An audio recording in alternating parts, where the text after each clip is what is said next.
Guys, dalam sidang media terbaru, Menteri Wilayah tampil menyatakan bahawa cadangan pilihan raya PBT ataupun Datuk Bandar akan didahului dengan satu kajian, dan kajian itu pula kononnya akan dikendalikan oleh Universiti Islam Antarabangsa UIA dan bukannya DAP. Kata mereka seolah-olah dengan menyebut nama Universiti Islam, maka semua persoalan selesai. Jom kita tengok video ni.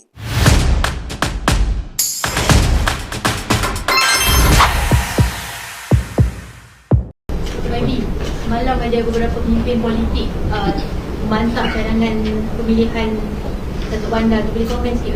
Saya telah jelaskan bahawa peringkat ini adalah peringkat kajian.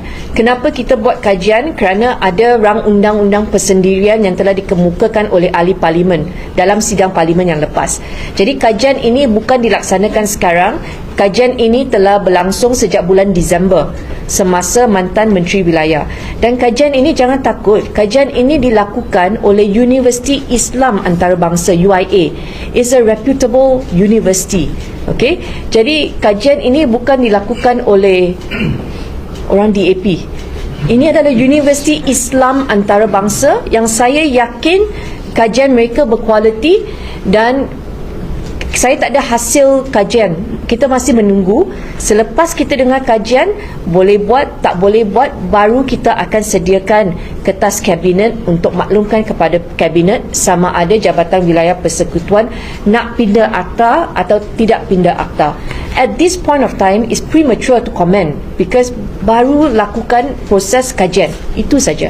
Saya berpendapat tindakan Menteri Wilayah ini jelas menunggang nama UIA dan menunggang nama Islam itu sendiri untuk menghalalkan sesuatu agenda politik yang sejak sekian lama diperjuangkan oleh pihak tertentu. Kita jangan naif, jangan kita berpura-pura tidak faham permainan ini. Bila sebut nama Islam, ia cuba seolah-olah memberikan gambaran cadangan ini nampak suci, neutral dan tidak berpihak. Bagi saya ini adalah satu manipulasi persepsi yang sangat-sangat licik. Kalau benar kajian itu dibuat oleh Universiti Islam, saya ingin tanya, kenapa isu yang dikaji ialah pilihan raya PBT? Kenapa bukan isu yang jauh lebih mendesak dan menghimpit kehidupan rakyat di Kuala Lumpur? Kuala Lumpur hari ini tidak kekurangan demokrasi prosedural.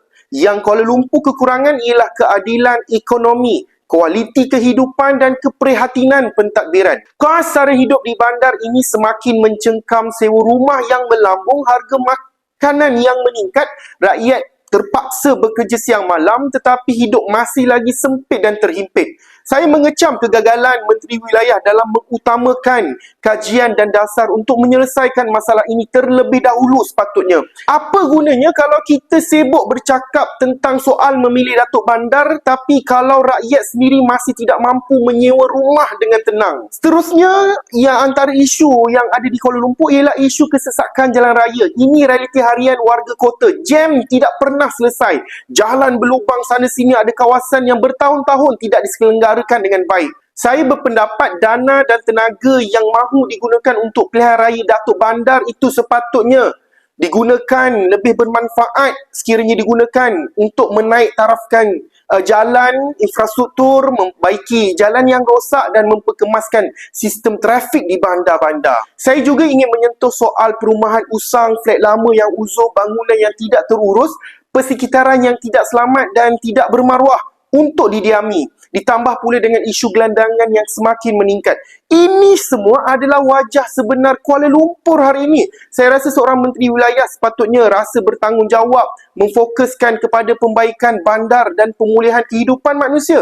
Bukannya tergesa-gesa mengejar simbolik politik seperti melaksanakan kajian untuk melaksanakan pilihan raya bandar. Sebab itu saya tegaskan, pada pandangan saya pilihan raya PBT ini sepatutnya menjadi perkara yang terakhir, bukan keutamaan. Tetapi apa yang kita lihat sekarang, Menteri Wilayah hari ini seperti terkejar-kejar, tergesa-gesa, macam orang takut tertinggal bas.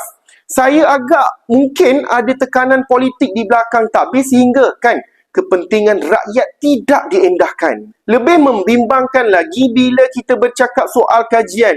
Kenapa kajian tidak dihalakan kepada isu yang benar-benar merosakkan struktur sosial bandar itu sendiri? Judi dan arak berleluasa di Kuala Lumpur. Ini fakta, kesan sosialnya jelas. Jenayah, hutang, keruntuhan keluarga, kesihatan mental. Saya mencadangkan jika benar mahu menggunakan nama Universiti Islam, kajilah bagaimana judi dan arak boleh dihapuskan atau sekurang-kurangnya dikurangkan demi membina masyarakat bandar yang sihat dan berkualiti dan stabil. Kajian tentang judi dan arak jelas memberi manfaat sosial dan ekonomi jangka masa yang panjang, mengurangkan kadar jenayah, mengurangkan kekacauan sosial, mengurangkan tekanan ke atas sistem kebajikan. Tapi kenapa kajian ini tidak didahulukan? Kenapa yang dikejar terlebih dahulu ialah kajian pilihan raya Datuk Bandar pula? Di sini saya ingin buat satu kesimpulan yang tegas. Saya berpendapat ada agenda yang tersembunyi di sebalik penggunaan nama UIA dan Islam dalam isu ini. Menunggang nama Islam untuk mendapatkan sokongan. Tetapi bila isu yang benar-benar selari dengan prinsip Islam seperti judi dan arak, tiba-tiba nama Islam tak digunakan. Senyap. Tak tahu. Tidak dipertahankan pula. Saya rasa inilah hipokrasi. Inilah selektif yang sebenar. Untuk penggunaan nama Islam saja digunakan untuk keuntungan politik dan ditinggalkan bila tak dapat untung apa-apa daripada menggunakan nama Islam. Dan saya mengecam sikap ini, Menteri Wilayah. Jika benar-benar anda mahu membawa nama Islam ke dalam pentadbiran bandar, hapuskan judi dan arak di Kuala Lumpur terlebih dahulu. Barulah kita nak layak bercakap soal menggunakan nama Universiti Islam.